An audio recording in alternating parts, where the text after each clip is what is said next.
Հավաքներին, որոնք նվազագույնը նպատակ ունեն ճնշում գործադրելու իշխանության վրա,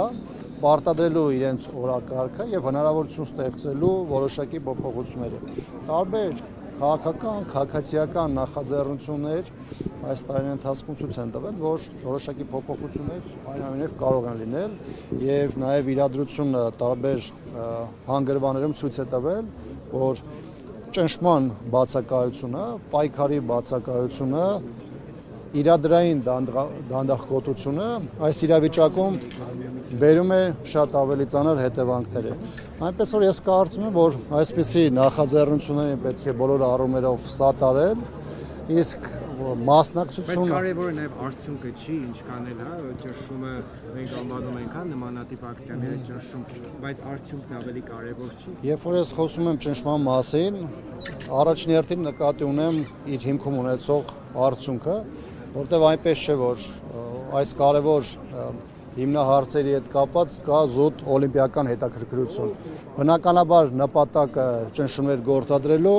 փոփոխությունների հարցնելն է, արդյունքի հասնելն է, իսկ այն օրակարգային հարցերը, որոնք այսօր բարձրացնում են արցախցիները, հավաքական առումով այս պահին նաև փողոցում ներկայացված այս նախաձեռնության անդամները, դրանք վերաբերում են ոչ միայն Արցախի եւ արցախցիների կենսական խնդիրներին, այլ ուղիղ առնչություն են Հայաստանի եւ Հայաստանի անվտանգության հետ, որովհետեւ մի կողմից խոսվում է արցախցիների սոցիալական պաշտպանվածության մասին, մի կողմից խոսում է արցախցիների իրավունքների վերականգնման մասին, բայց երբ որ մենք խոսում ենք Արցախի հարցը օրակարգ բերելու մասին, երբ որ խոսում է արցախցիների Արցախ հավաքական վերադարձի մասին, երբ որ խոսում է գերիների անհետ կորածների որոնումների, էֆեկտիվ որոնումների եւ նրանց վերադարձի հետ կապված, բնականաբար այս թեման չի կարող բացառապես վերաբերել միայն արցախցիներին եւ ես կրկնում եմ, որ չպետք է լինեն միջոցառումներ, որոնք զուտ կրեն, այսպես ասեմ, անելու համար նշանակություն, այսինքն գլխավոր խնդիրը այստեղ արդյունք ապահովելն է, ինչը նշանակում է, որ դա պետք է ունենա քայլերի հաջորդականություն եւ դա կոնկրետ պետք է ունենա արդյունքի ակնկալիք։ Բայց այս պահին կարծես արդյունք ապահովել։ Նկատի ունեք, որ իշխանության օրակարգը փոխվի, թե ավելի սարմատական փոփոխություններ։ Տեսեք, երկու բանի մասին ես կարող եմ խոսալ։ Ես կարող եմ առանձին խոսալ նրա մասին, թե ինչ է պատկերացնում հանրապետականը եւ որն է մեր քաղաքական ուժի դիրքորոշումը, որը բազմիցս արտահայտվել է եւ չեմ կարծում, որ ձեր եւ շատ-շատերի համար նորություն է։ Բնականաբար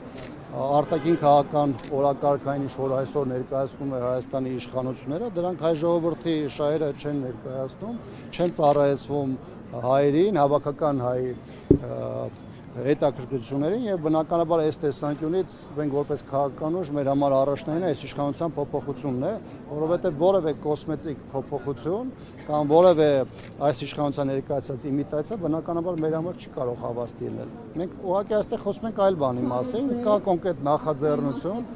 այդ նախաձեռնությունը այսօր բողոքի ակցիաներ իրականացնում, հանրահավաք է իրականացնում, ներկայացնում է պահանջներ եւ ես իմ նման շատերը եւ նաեւ հանրապետականը բնականաբար մեր քաղաքական սատարում ենք բոլոր հնարավոր միջոցներով հայտնում